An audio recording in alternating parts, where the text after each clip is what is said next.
Welcome back to Tales of Two Bros. I am Angel, I'm Adan. and this is our review on two shows that we both recommended to each other. First one, He-Man and the Masters of the Universe, and Trollhunters. Something of Tales of Arcadia. Is that right? Yeah, Is it? that is right. It gets confusing, but I'll explain why.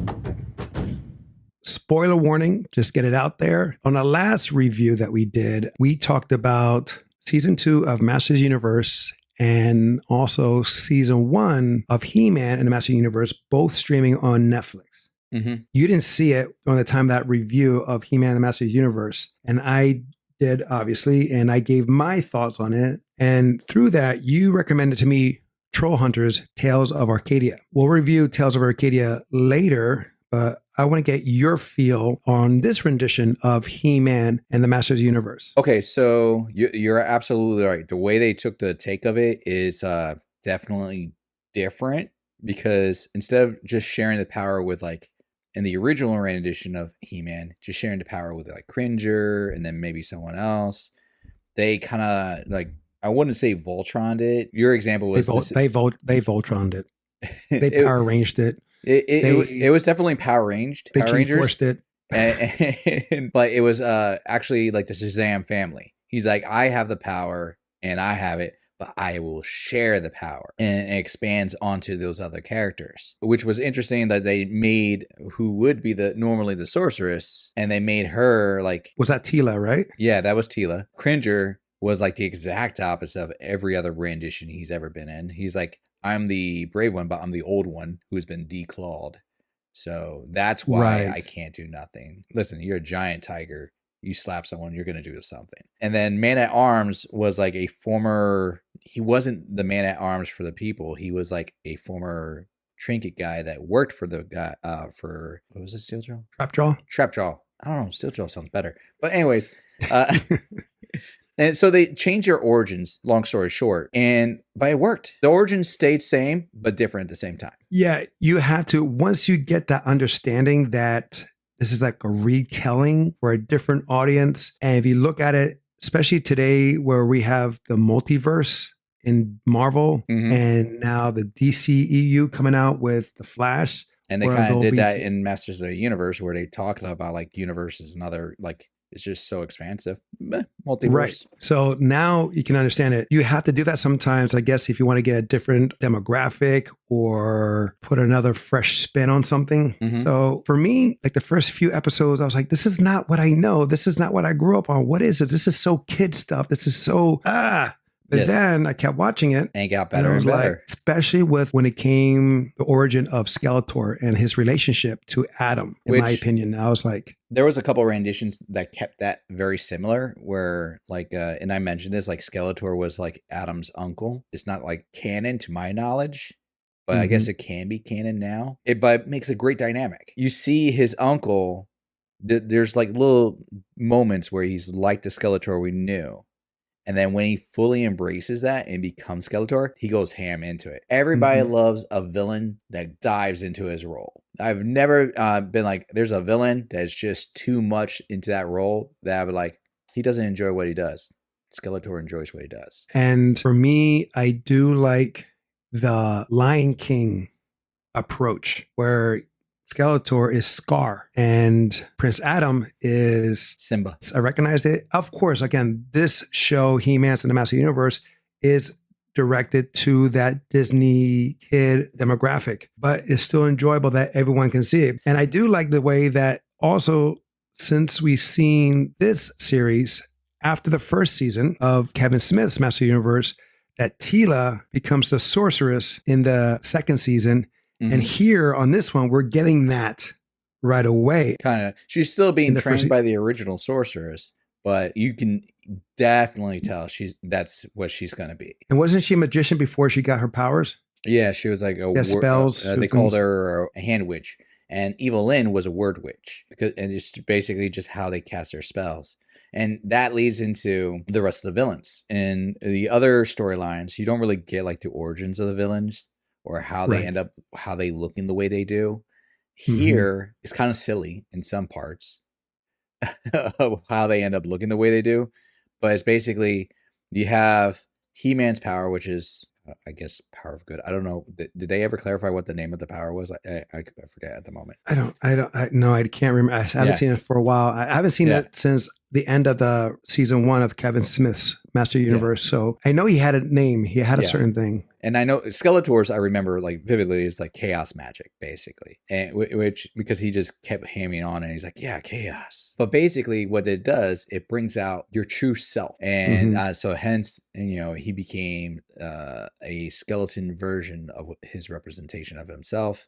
He's cursed on himself, but he decides to do a note from He-Man's book when he wasn't winning, duplicate the same effect to his underlings, but he does one step better. I'm not going to give all the spoilers, but do it. That's what this is, a spoiler review. So do it. And also it helps me because I haven't seen it in a while. So it helps me to remember what you're talking about. Well, here's the thing. Like, and this is why I like sometimes when they do renditions, it makes it a more clever way. So like you were saying, like if you did have kids and you're watching this with a kid, you can follow along with the kids, but then you get something that's a slight twist and makes it like intriguing to you. Again, the spoiler that I was trying to like to kind of keep fresh, but it's he gives that power to Evelyn, Beastman, Trapjaw to like boost them up and make them look like how we remembered them as kids. Right. But at the same time, he uses it as a way to enslave and trap. So that way he makes sure no one can ever turn on him. He's number one at all times. So it's kind of really cool that you get that, because as you remember watching as a kid, there's like, yeah, any one of these guys really could overthrow Skeletor, honestly. And they showed it in Masters of the Universe. Even Lynn easily could overthrow Skeletor, even if he didn't have the power,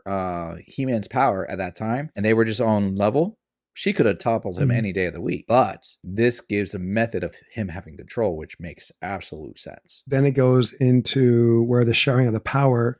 We saw that in season 2 of Kevin Smith's Master Universe, where now the powers are being shared to help take down Evelyn, because He-Man gives it to Skeletor and stuff like that. But we also kind of knew that, but never really recognized it. But we kind of knew that it could be done because in an original series, he always got the power first, and then he shared it to Cringer. Correct. But we never saw really Skeletor's power being shared. True. Now, do you have a scene or an episode that really stood out to you? So I would say maybe two things. One, when they first shared the power of He-Man, and they're fighting in the Gray Skull, and you see like they're fighting, and they make a Panther like Cringer. They're fighting all the other villains, and that's when he first turns into Skeletor. And everybody, and like they don't know that he turned into Skeletor. They think he's dead. The other villains find him, and you see that ominousness, and they don't really show him until like the very last moment. I would say the second moment was when it was all like pivotal change moments. Was the moment where he shows that he made everybody turn into his underlings. Like he's like, you have your team, you've seen my team, but I just upgraded them. Get a load of them. And they literally beats them. So for me, those were kind of like good moments. I like when the bad guy kind of gets a one up on the hero sometimes, because it changes it up.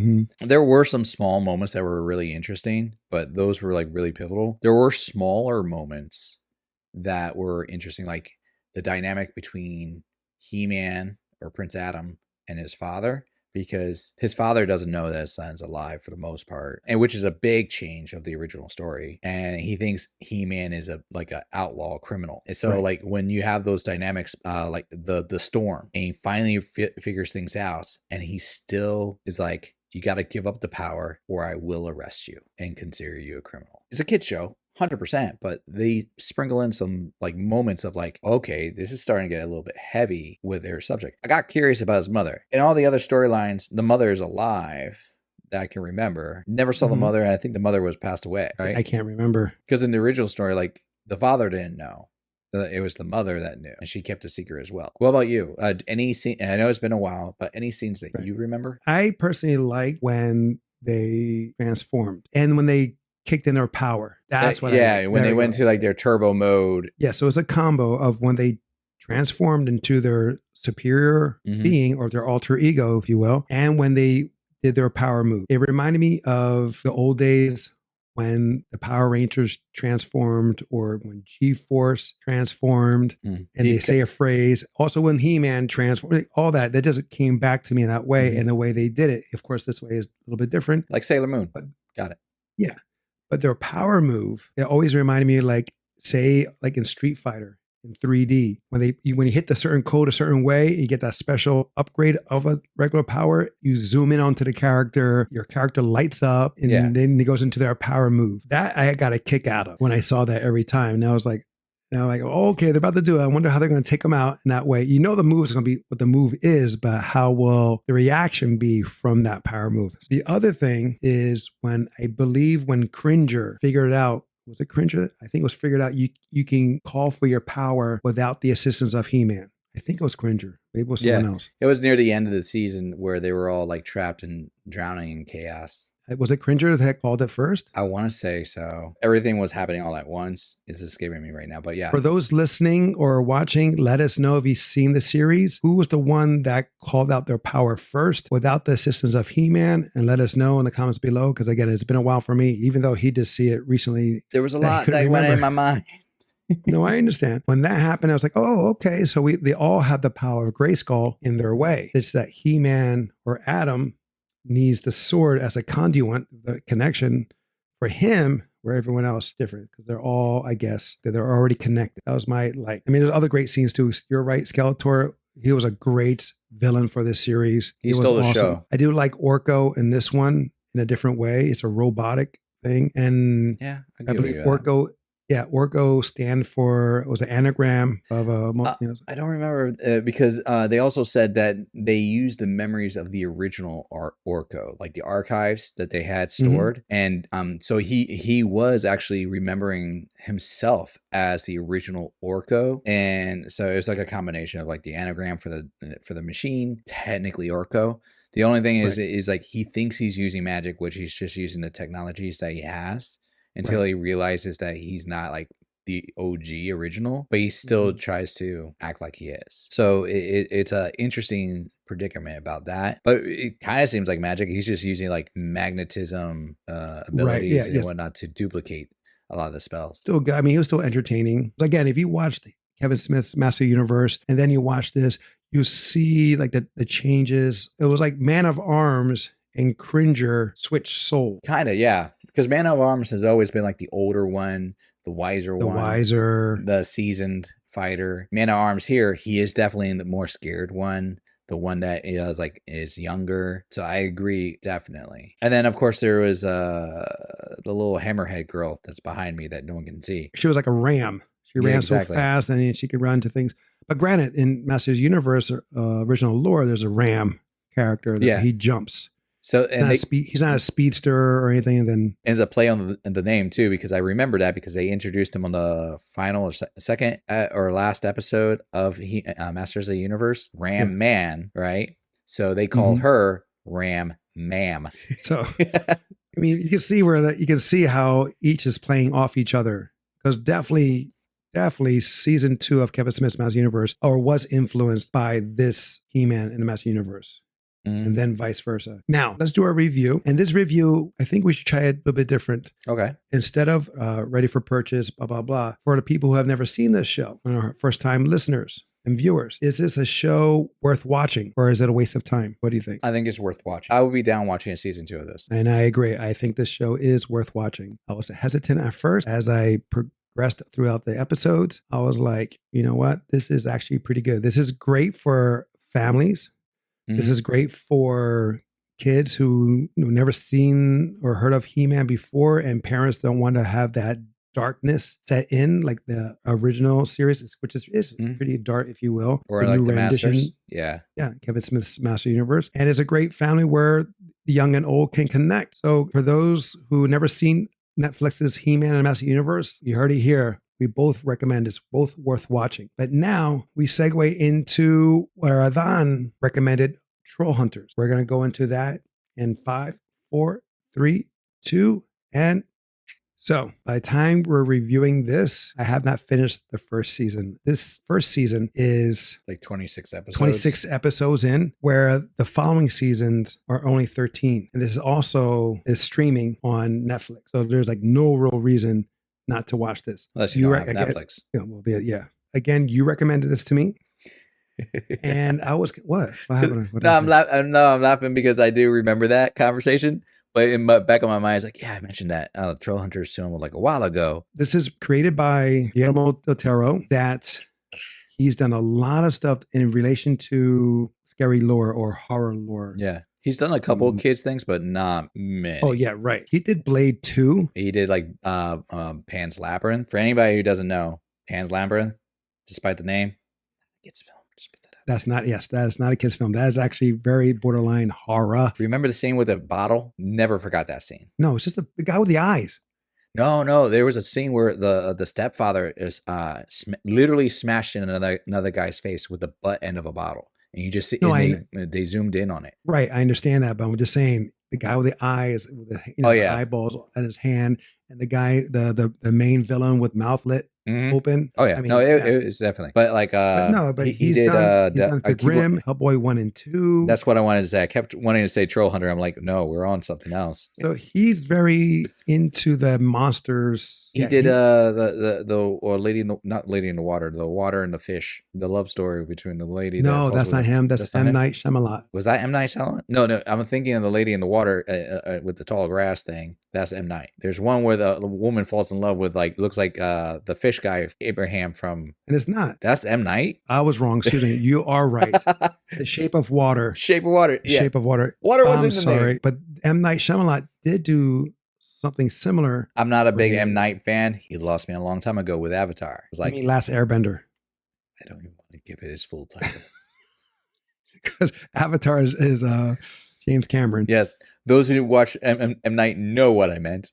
Going back to this, my initial thought is a good one. This is a really, I'm getting sucked into this. And I have to say I'm getting sucked in mainly because not necessarily the animation, the story. The story is typical. I will say yes. It hits a lot of like the MCU formula. It hits a lot of the same notes of what you would get for like a heroic cartoon storyline. Well, you have this character he wants something more out of his life. Granted, he's in high school. He doesn't know yet, but this is what he craves. He wants something more. He's bullied. He's not that jock. He's smart. He's not on any team. Yes, he's in love, or he has a crush on one of the top girls there is. His mom is a single mother. We don't know anything about his father. This is very reminiscent. Even though this came out in 2016, this is very reminiscent of Stranger Things, things of that nature, where one day it falls into his lap. He falls into this world that he never knew existed. Exactly. He's the defender of trolls. Which is kind of contradictory to the title. Yes, exactly. Because he's a troll hunter who is helping and defending other trolls and also helping trolls. But he is actually fighting the dark side of the trolls, where he's defending the light side. You have that. But what also got me into it was the actors, the voice actors. That was the thing I told you about when we were first talking about it. I was like, the actors is really what sells us the story in the series. And they pull in some great names for actors. Oh my God. They got Kelsey Grammer off the hand. Like, boom. He is amazing for this, or he is perfectly fitted for this in the sense of his voice. Yes. You hear it and you think of Frasier, but a perfect blend. Then you have Anton Yelchin, the late Anton Yelchin. I'm sorry if I'm saying his last name wrong. You know him from Star Trek. Chekhov, right? Yes, he was Chekhov. He was in Terminator Salvation, where he played the young John Connor. He has an astray of. Oh no, he wasn't John Connor. He was John Connor's father, Reese. I'll say like his loss was a tragedy because he'd taken well before his time in a freak accident. He was the main character, the main actor. Yes. And when that happened, I wondered like, will they continue the show? And they obviously did, because they just came out with a movie. You haven't gotten to it yet, but the voice actor they got to replace him, pretty spot on. Well, I'm just saying, like, here you have like the list of talent in this series. It's pretty long. I mean, I'm going to go over some of them. Yeah, go over some others. Yeah, great. I love Ron Perlman. You have Lena Headey. She's in 300. She's in Games of Thrones. She was in also the television show of Terminator, Sarah Connor. You have David Bradley, who was also in Game of Thrones. You have Guillermo Totero. He did voices. You have Stephen Ewan. He plays Steve, the bully. Angelica Houston. You have Yara Shahidi. She's in Blackish. Mark Hamill's in this freaking sucker. Tom Wilson. Biff from Back to the Future. Yes, because there's so many names here.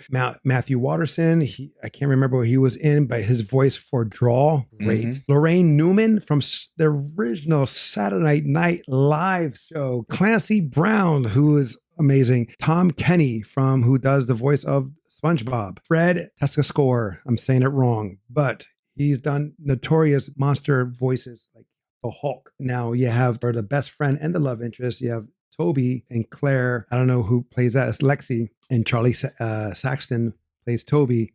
I've not really seen their work. You have. I don't recognize it. I have. Anaconda, for one. The Mummy. He was like more smaller parts. Like he was a guy that would get killed off. He did a part in the show The Strain. I don't even know if you saw that. That was a good show. No, but that's also good. Guillermo Totero. Yeah, and he was also in his project. Crimson Peak. I know some people that like that. The Claire character, she's done smaller stuff. I'm not familiar with her in any major projects. Nothing that comes to mind anyways. And even like when I look at it, I'm like, no, all these are skipping past me. I do not know her in anything else besides there's a lot of voiceover work for the Guillermo del Toro projects that she did though. I've just looked at, she did a lot of voice, a lot of animation, a lot of video game stuff, which is great. I mean, get the work.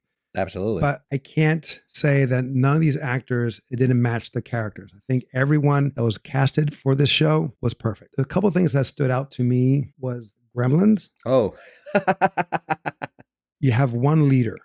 The leader always has a mustache that is always drawn in. Like the little, like a little like sinister kind of like twirling kind of thing. But the old Looney Tunes style. They can't twirl it because the sensor is drawn on by a marker, but the leader carries the marker always on them somehow. I don't know how, but they have it on their body. And when that leader dies by a violent way, gets smashed, the gremlin that finds it next draws it on, and then they become the leader. It's very simple. It makes so much sense. What's crazy about it, say that I killed that one leader, the predecessor, the successor, and the rest of the gremlins go after me, says I killed that last one. So they're on that revenge kick. Yeah. But also what's cool or funny is that say that I killed the gremlin, but I disappear and you show up and you're by the residue of the predecessor, they assume it's you. So you're screwed over and they go after you. And I'm safe. I see where they have their own thing. They have their own niche, and I like it.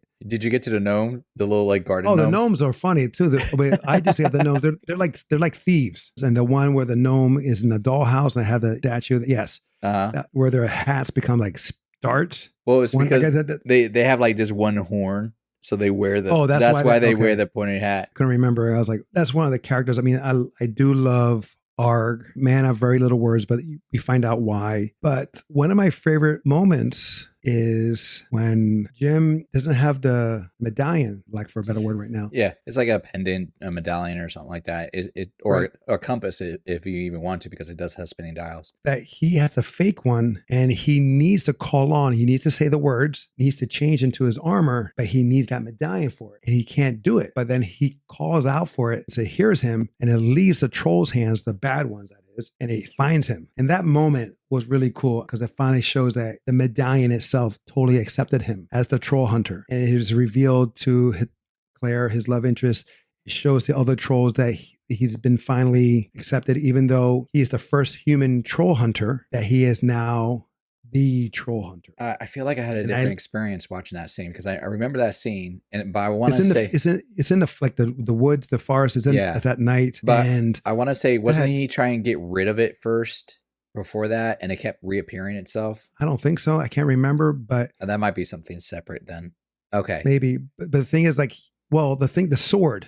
His sword will disappear. Like he'll throw away the sword, and then it will reappear in his hand. That's once they hit his mark. Yeah, that's what it would do. The sword, the which is actually really daylight. Good. That's what the sword's called. It's called daylight. That's a good power. Let's just be honest. Yeah. Like, No, it's like a boomerang without it necessarily coming back. It just returns. yeah. It's obvious that they put money not just in the voice acting. The animation is pretty good, and the soundtrack. Actually, the is soundtrack's really good. It gets you emotionally involved with the music. Granted, it did not need to be 26 episodes for the first season. I agree. But at the same time, like when it first came out, I don't think there was a contract out for it to be like a season 2 or 3. So I thought it was like a one and done when they finished the season 1. Well, it probably was. They said, let's just do this. Let's just get it out there. Let's just see what we can do. How many episodes you can get this in? Because the following season is 13 episodes per season. It was hard for me trying to get this in, and then watch another show and watch, Book of Boba Fett and then something else. And it was like, holy crap. Granted, it was very entertaining. And then it got to a point where you had to find these stones. That's more of the second half of the first season, where each stone upgrades him, just like you would in a video game. And then it gets into the part where his best friend Toby and his love interest are getting their own powers. They're becoming part of the pack. Like what we saw here with He-Man, the Master of the Universe. Kind of, yeah. And others like that. So they get their own niche. I have to say, your recommendation, I like it. I'm hooked. He hasn't even gotten into the spinoffs. I know. When I saw that there's a whole world, because I put in Trollhunters, and then there's like this, that. I'm like, what did I get myself into? I was like, oh my God. I was like, I didn't know. For one, I didn't know it was done in 2016. And that's the tricky thing about computer animation. Sometimes like it holds up, but a lot of times it doesn't over time. And for being 6 years old now, I think the animation did held up considering. Oh, definitely. Pretty much what we see now. Do you remember at all from the first season? I remember a lot. It's been a while. So I remember a lot of stuff. It's just that I get worried I might be remembering season 2. Do you, did they go into the parts about changelings? Well, Mr. Stickler. Yes. He's a changeling. The other lady who was a changeling. The baby is a changeling. Exactly. Which the baby is a funny character. Oh, he was great. I can't remember his name right now, but yeah, he is awesome. He's like, I like the part where Toby's floating and Toby's trying to get for help. He said, yeah, wait, yeah.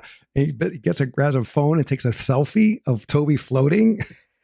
I was like, what a dick. It's like, like you said, they built a world and it's not centralized. It kind of is centralized with the main character, but when they start doing the spinoffs and the other seasons, they show how the importance of those other characters are, like how Claire is important, how Toby's important, the school teacher and counselor are important, even the bully and the coach have important roles in this show. You see growth with almost every character, which is very difficult. Even the bully grows. You can honestly skip probably like 3 Below, but you don't want to. The interesting part about it, they do the spin-off of 3 Below in the middle of the storyline of one of the seasons. So they introduce the characters as the side characters in one of the seasons of Trollhunters. So there's a completely different storyline that's happening with these characters at the same time. And when you watch it, you get 2 separate perspectives of what's happening at the same time. Okay, so does it tell you that on the at the end of the episode, watch this or no? No, well, because the season came out at a different time frame. So like you had Trollhunters at one time and then you had 3 Below. You can gauge it by the year and just remember like Trollhunters is a little bit before. But then when you watch that and you're like, oh, you know what? I wasn't asking that question, but it fills in that gap and makes more sense. Toby's grandmother plays a very interesting role in 3 Below. And it pays off because everything culminates. All these shows all culminate for the movie that they just came out with. So if you're going to watch the movie, then yeah, you definitely want to delve in more into those. But the Wizards one, that's like the end arc of the Trollhunters when they're talking about Wizards of Arcadia. And then Wizards of Arcadia, for the most part, like the first half of that is just Toby, Claire, and a new character and the bully. But the first season had Clancy Brown. Fantastic. Come on. For the first season, he is your villain that you want to have. He is such an intimidating character. As you're going through that, I'm just looking over the voice acting again. And again, like, you have so many actors here that share their voices, and you have Loki's in one episode. Tom Hiddleston.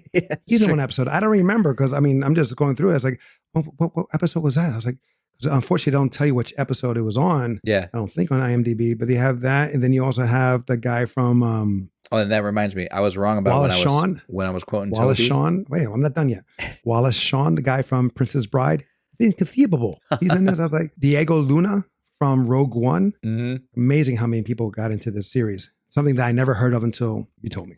Yeah. Or reminded me. Well, here's the thing. Like when the season 1 first came out, that was one of the things that blew my mind because I didn't look at the casting. I just like turned it on. And then when I first heard, Clancy Brown didn't surprise me. He's done tons of voiceover work and he's great as a villain. So like, I'm not surprised. But when I heard Kelsey Grammer, Frasier, I was like, wow.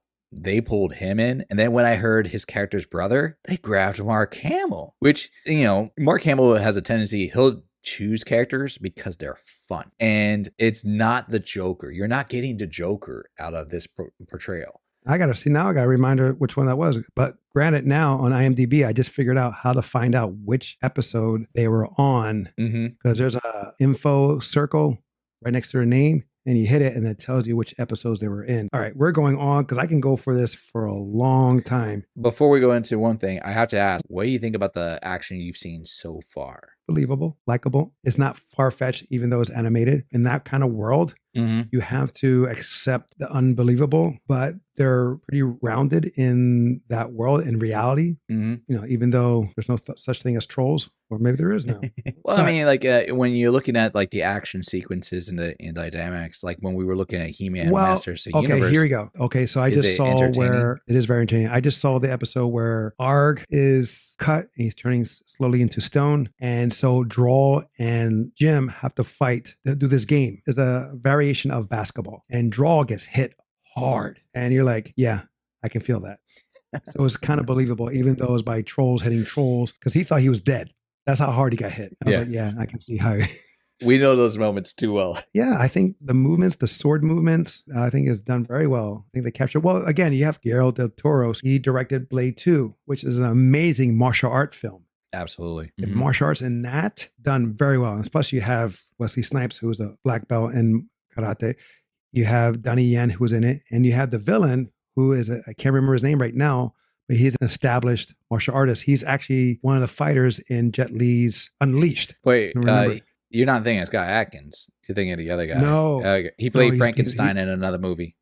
He's bald headed. Yeah. And they have a fight scene. He has a fight scene with Jet Li in the bathroom. Oh, that was him. Yeah. And he's done Death Race 2000 as like a spinoff of Death Race. No, but the guy, Jason Statham. So anyway, we rate this. I have to say this is a worth the watch. I don't know if you want to do season 2, 3, 4, and all those spinoffs. But and yourself, you think, well, shit, you just saw the freaking last movie. I think it's for you. I can say worth the time. I think it's worth the time for me. I literally just saw the movie. I didn't even know they were having a movie. So when they came out, it culminated all the stories into the final chapter, and it literally closes off the final chapter of the series. I didn't know though. This was like a book also by Guillermo del Toro. I wouldn't be surprised because that was a similar thing happened when he did Strain.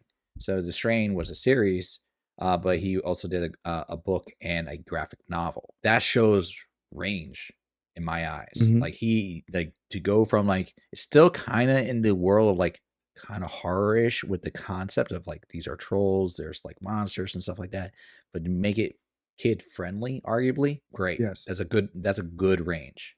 Yeah, there was not one time where I was like scared or jump out of my seat. Like you feel concerned that like if a child is watching this, you may be like, this is gonna be something. Yes, totally fine. Yeah, there are some moments like, okay, granted, the Gremlins was kind of it's like, oh, a little crawl up your sleeve. Like you have to look underneath your bed. But they are softer than like your Gremlins that we grew up with.